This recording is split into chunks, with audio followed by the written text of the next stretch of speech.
Welcome back to the channel, lads and ladies, and I've been playing some 5.0 D&D with my friends on Sunday nights, and I used to do logs of these gaming sessions, but I just don't have the time for that anymore with the kids and the lack of sleep and all. But I figured tonight was a good exception, so we had a good time, and I kind of want to talk about that. You're going to see some War Thunder gameplay in the background. These are some kind of exceptional matches, so I'm usually not this good. And I think the same thing sort of applies to tonight's gaming session. It was great, and it just felt especially good to play some games with my friends on the tabletop and do a little bit of fantasy role-playing just because well, it was kind of a depressing day for me, just because of a sad situation with one of my relatives. Anyway,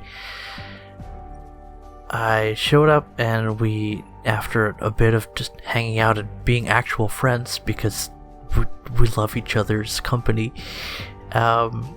Actually, okay, fairly long time of hanging out and being friends and nerding out about things together.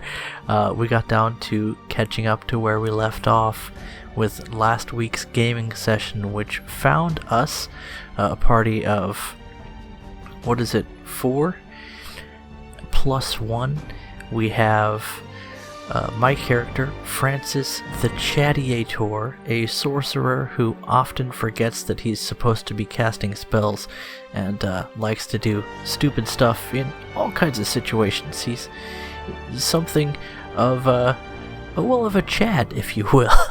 A wannabe Chad. And you know what?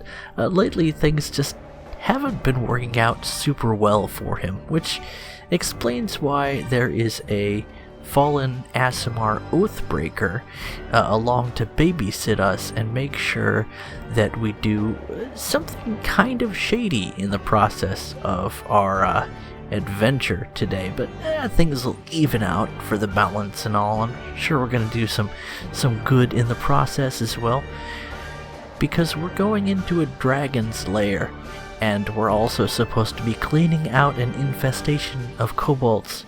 A rather extensive one, if I'm being completely honest, and jumping the gun a bit.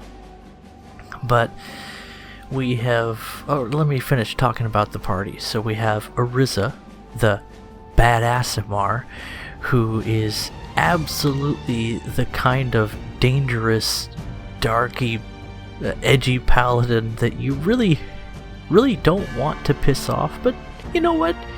She's pretty cool if you're just into like people who are dangerous and also like to have a little bit of fun with the friendly and bloody sparring sessions every now and then.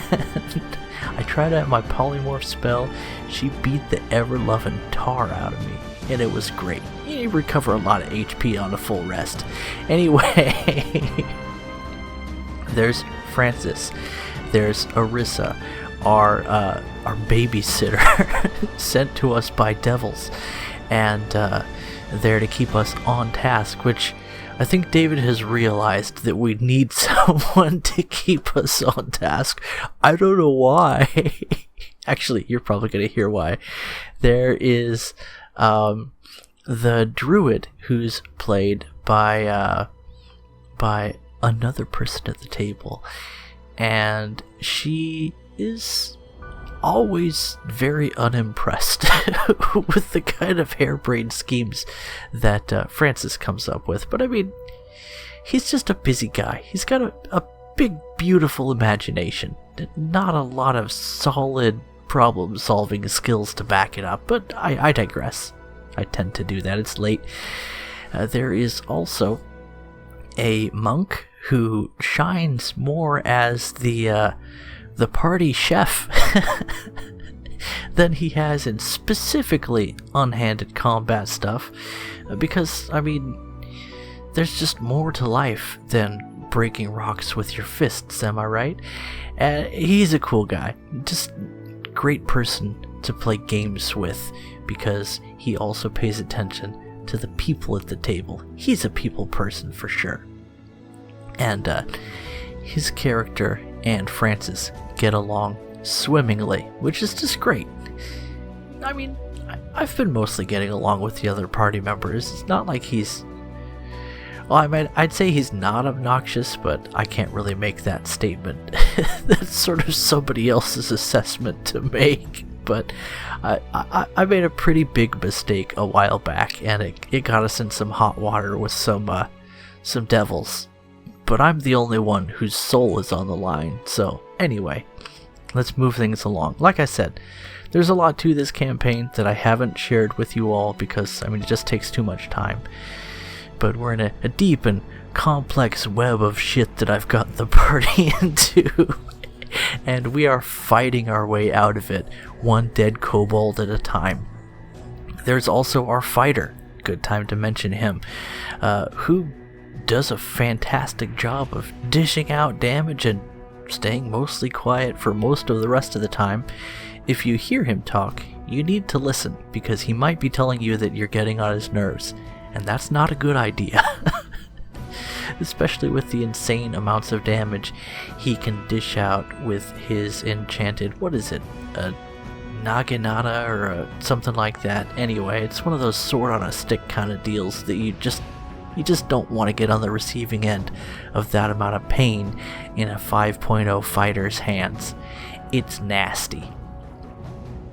So, catching up to speed where we were at tonight, we had already been exploring and killing our way through some rather extensive kobold caves, and we had been fighting a lot of kobolds, and it was clear that there was probably a dragon in the area that they were worshipping and bringing sacrifices to. Not a good sign at all. Like I said, strong hinting at the fact we were going to fight a dragon soon. And we did. We didn't know it was going to be a huge adult dragon, but that's just what happened. I got a little bit terrified at that. That's, again, cutting ahead a bit. In the previous session, I had brought back to consciousness, I had rescued the life of a kobold who was just way too cool for me to let him die. Francis is a fun guy.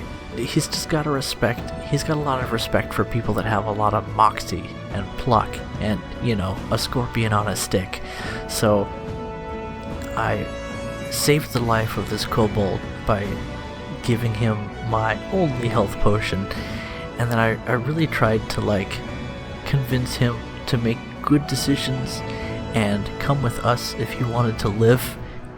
And he did, up until the point where we were making camp to bed down for a long rest before our inevitable encounter with an adult dragon that had been strongly hinted at. Everybody was resting up and people started arguing about what to do with Jeremy. I gave him a new name to go along with his new life. Jeremy, my new kobold son. And while I was trying to convince everyone to just watch him while I take a nap, sorcerer nap, it's for my spell mojo. I'll watch him while I'm awake, just, trying to make sure he doesn't stab any of us or run away. When our babysitter from the hells, Orissa, just ended him. So thus ended the life of my kobold son. It was a brief and tragic relationship, and it wasn't the best way to start the session, but I mean, something like that was bound to happen. Loose ends and all that, and it's not like we were working for the good guys. Hans are busy baddies. But anyway, I have a magic rock in my backpack that's definitely not going to open a hell portal or whatever, and my soul is on the line if I don't plant this thing in the chamber of the dragon that inhabits this place. So we worked our way back into the kobold's warrens, and we eventually found what appeared to be the outskirts of a kobold city underground. That's sort of a wrong direction. We do not need to be working our way through there. The dragon probably doesn't live there anyway, but it gave me an idea. You see, earlier I had used the spell Alter Self to make Francis, the dragonborn Chadiator, appear to be the biggest winged one kobold you have ever seen. And during my communications with a kobold patrol, whose leader called me out, I found out the hard way that winged ones are a second-class citizen, if that, a slave race, more or less, in kobold society. And that is when the seed of an idea began to sprout in my mind, and I dare say the tragic loss of Jeremy, my kobold son, was certainly an impetus to get serious about the Winged One Socialist Kobold Revolution. Winged Ones, rise up. So, on our way back from the Kobold City, every place that we had fought a kobold patrol, I carved into the wall with my enchanted spear as the drawing tool. Her name is Brittany Spears. Anyway, I carved in the wall in Draconic something along the lines of strong together, and a doodle. Actually, with my performance rules, it was a beautiful carving. An Art Deco mosaic of, I guess it wouldn't be a mosaic, I didn't have the tile. Anyway, I carved into the wall, strong together, and a picture of a feeble-looking ordinary kobold, and a winged one resplendent in glory and strength. Sowing the seeds. I want to do more, but I would end up doing more. So, eventually we found an aquatic tunnel that led to the red dragon's lair. And as the first little poor helpless baby seal to pop my head out of the water into the lair of the red dragon, I notice him flying above me and asking me, "Oh, are you the ones who've been causing such a disturbance to my slaves?" So I tried to, just kind of keep the conversation going with whatever bullshit came to mind while my teammates got into position to maybe, hopefully, not all get hit by one breath weapon attack. And by the time combat started, we mostly all got hit by one breath weapon attack. And it did ludicrous amounts of damage. I lost 2/3 of my health in that one attack. Well, sorry, in that attack and the two hard hits that the adult red dragon smacked me with, breaking through my fairly significant armor class between my dragonborn natural armor and my shield spell that absolutely did not flex off the damage I was hoping it would. So I was pretty well banged up within the first round or two of combat. The things kind of moved quickly after that.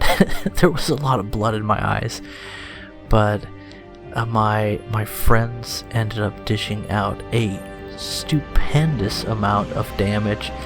The adult red dragon started the combat flying some 60 feet off the ground and worked his way down to about 20 feet off the ground as he continued to target us with his abilities and just generally pummel us with his extremely powerful attacks. And he ended up switching targets a few times, thankfully, because there were things for him to focus on, like the fighter who was cutting out huge parts of his flesh with that very nasty sword on a stick thing that I mentioned earlier, and the party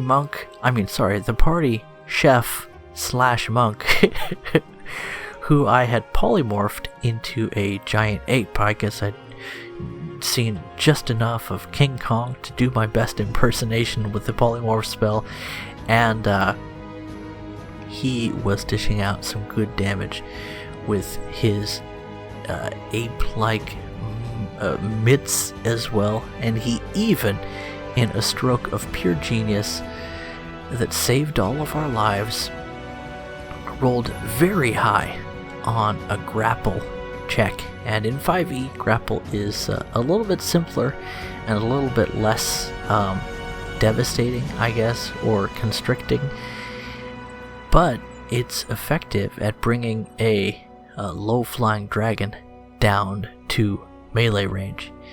So my buddy grapples the dragon as King Kong starts pulling on his jaw, and also pummeling the fighter, dishing out absolutely stupendous amounts of damage, using his action surge and all that fun stuff. And somehow we managed to survive and emerge victorious in a fight with an adult red dragon as a party of level 7 adventurers with a somewhat higher level fallen paladin, Oathbreaker, to keep us all on task. But it was a glorious battle, and no punches were pulled, and we all managed to survive the process, so hooray. And for the first while that everyone else was cutting pieces off the dragon to make magical and fantastic equipment out of, or starting the treasure goblining that our treasure goblin was doing. The druid, by the way. The druid is our treasure goblin. She's delightful. She's the only reason that the party items and finances are so nicely laid out and organized, and I appreciate her efforts very much, as much as I tend to have spent a lot of the party gold on harebrained schemes like commissioning a fantastic and beautiful and sturdy chariot. I mean, these things, you've got to dream big, right? It is fantasy role-playing after all. So anyway, while they were doing those things, I had thought of a perfect slogan to carve into the wall with a cut-off pinion of the is sort of the little hook things, on top of the wings that a dragon has, sort of where I guess their thumb would be. Anyway, a dragon pinion. I carve in the wall, no gods or kings, only wings. There you go. A rallying cry, a slogan for the glorious Soviet Socialist Revolution of winged kobolds. The seeds have been planted, my friends, and now the tree only needs to be watered with the blood of patriots. For Jeremy, for the kobold kind, for the winged kind, brotherhood, fraternity, victory. Anyway, in a compensatory spurt of capitalism, we looted an incredible amount of gold and various magic items from the Red Dragon's lair, and I have yet to resolve my soul debt to our infernal benefactors. I wouldn't call them benefactors, but they hold the leash right now, I think would be the way of saying it. And we'll see where those things go over the next few sessions, and you probably won't hear about that. It's sort of outside the purview of my channel at this time, but I thought I'd share that with you. No gods or kings, only winks. Anyway, I think I have a dog fight to show you guys or something, so I'll leave the video playing, but that's all I really came here to say. I had a great time gaming, and it was a good time for it, and the friendship and the way that we can share our lives together on these Sunday nights, it's just something that I really appreciate as a guy that doesn't have a lot of time to get out of the house and definitely gets super sleepy the next day. Totally worth it, even if we don't always loot, 50,000 gold coins in the process. But that's gonna be fun. Looking forward to where that goes. Anyway, catch you guys in the next video. Bye bye.